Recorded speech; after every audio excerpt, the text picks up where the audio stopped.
If you care about your masculine vitality, this video is for you. I am not a doctor, but today we will be guided by the wisdom of world-renowned urologists like Dr. Jerry Blevins and the timeless philosophy of the Stoics. We are going to talk about 10 things you should never do to your penis, not just for its health, but for your overall strength and peace of mind. A Stoic does not neglect the tools he has been given, and your body is the most important tool of all. I'm going to share 10 principles for your penile health that you probably didn't know about. Make sure you stick around until No. 10, because that one will challenge the way you think about vitality itself. The first principle is simple, yet profound. Do not ignore your penis.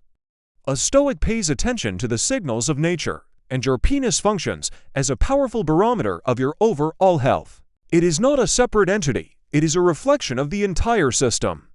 When men begin to have trouble with erections, studies show that within 7 years, a significant percentage go on to have a heart attack.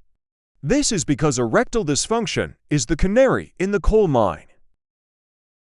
It signals that the underlying machinery, your blood flow, your hormones, your nervous system, may be compromised. Strong erections are a sign of a well-maintained temple. They tell you that your blood flows freely, your hormones are balanced, your mind is not ravaged by chronic stress, and you are not poisoning your body with substances that... The second principle, do not DIY things for your penis. I have seen it all, and let me tell you, there is no at-home remedy that will make your penis longer or thicker that is safe, no concoction, no potion, no matter what the ads promise you. Desperation leads to foolish action. A Stoic understands that acting from a place of fear or insecurity, without reason, is a path to self-harm. Practices like jelqing, for example, where men use their own hands to stretch the penis, are born from this desperation. Over time, you are not creating length, you are creating tiny fractures, microinjuries that lead to scar tissue and, ironically, erectile dysfunction. I have heard urologists tell stories of young men causing irreversible damage because they believed more is always better. They go too far, they hurt themselves, and they trade a temporary insecurity for a permanent problem. The same goes for homemade constriction rings from plastic bottles or even construction nuts. These are acts of chaos, not control. A wise man seeks proven tools and wise counsel. He does not wage war on his own body out of ignorance. The third principle is about discipline. Keep it clean. A Stoic applies mindfulness to all daily routines. For men with a foreskin, this means the disciplined act of pulling it back, cleaning underneath, and drying the area. Neglecting this small duty can lead to balanitis, an uncomfortable and unnecessary infection. More importantly, this practice is an act of self-inspection. Penile cancer is exceedingly rare, but it often hides from those who cannot or will not look if you cannot pull back your foreskin. The fourth principle is about courage. Do not ignore pain or other warning signs. A Stoic faces reality head-on, no matter how unpleasant. If you see a problem, a sore, a strange discharge, blood in your urine, to ignore it is an act of cowardice. It could be a sexually transmitted infection. It could be a kidney stone. In rare cases, it could be cancer. I know it is difficult to see a doctor, to be vulnerable, to face potential judgment. But as Marcus Aurelius reminds us, the cost of our anger, our fear, our shame is often far greater than the things that cause them. The saddest stories in medicine are often about men who ignored an ulcer on their penis for months or even years, out of fear. They allowed a small, treatable problem to become a devastating one.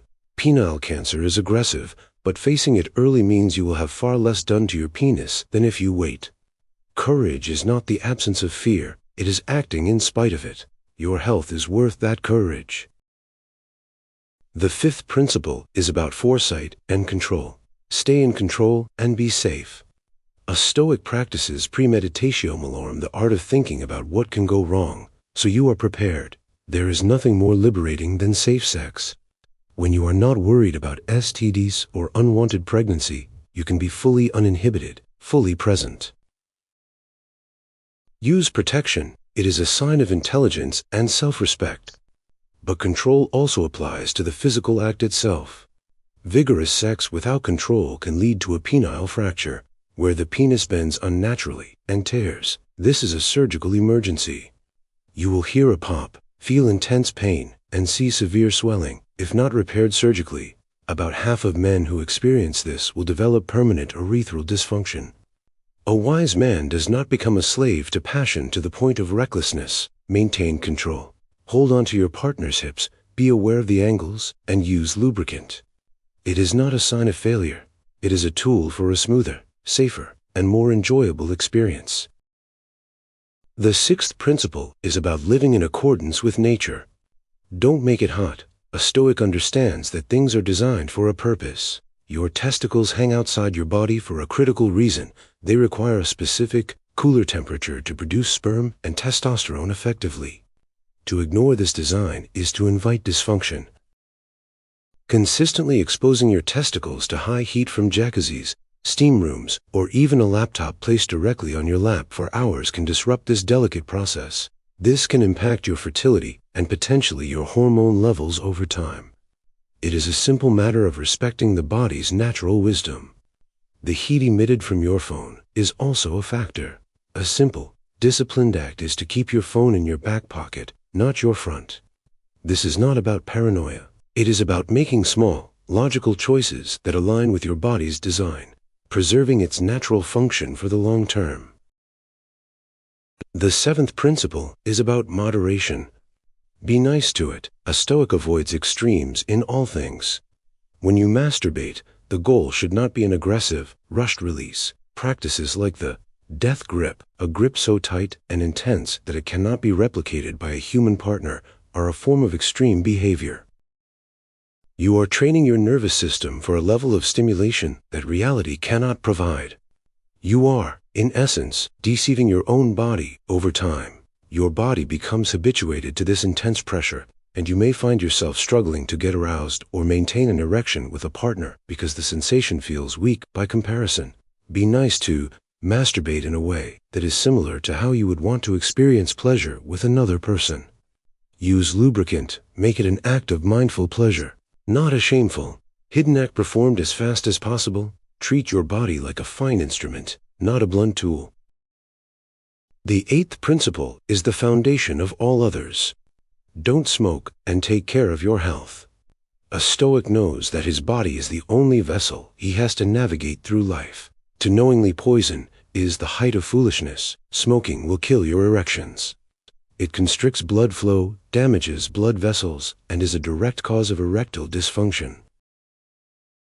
Furthermore, it is a primary cause of bladder cancer, one of the worst cancers a urologist has to treat. Your lifestyle is your destiny. It is not sexy. It is not a quick fix, but it is the truth. Remember what we said in the first point.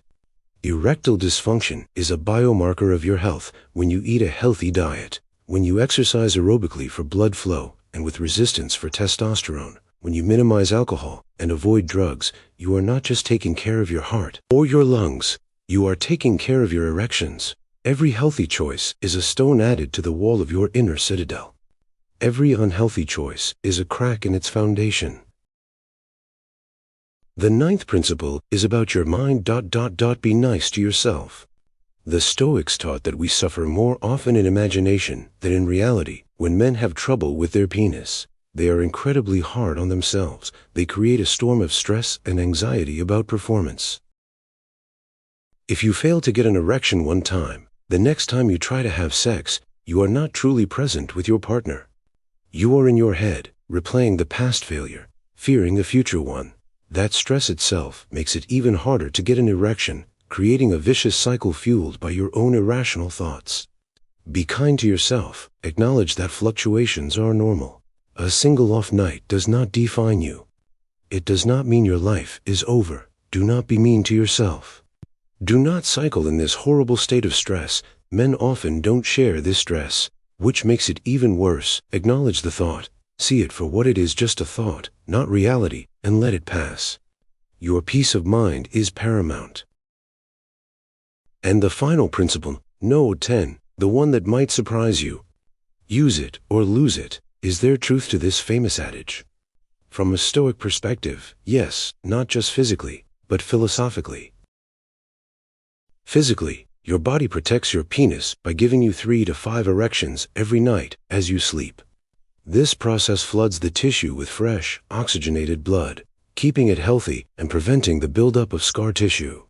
When these nighttime erections stop, often due to underlying health issues, the penis can begin to atrophy, to shrink. But there is a deeper meaning. To live is to act. If you avoid sex for long periods due to fear, stress, or low desire, your body and mind may begin to believe that this function is no longer needed. Your drive may decrease further. A Stoic lives an engaged life, not a passive one. Intimacy is a vital part of the human experience. It is not something to be discarded lightly. Make the effort. Nurture this part of your life, because a wise man does not just protect what matters. He uses it, he engages with it, and he understands its value in a well-lived life.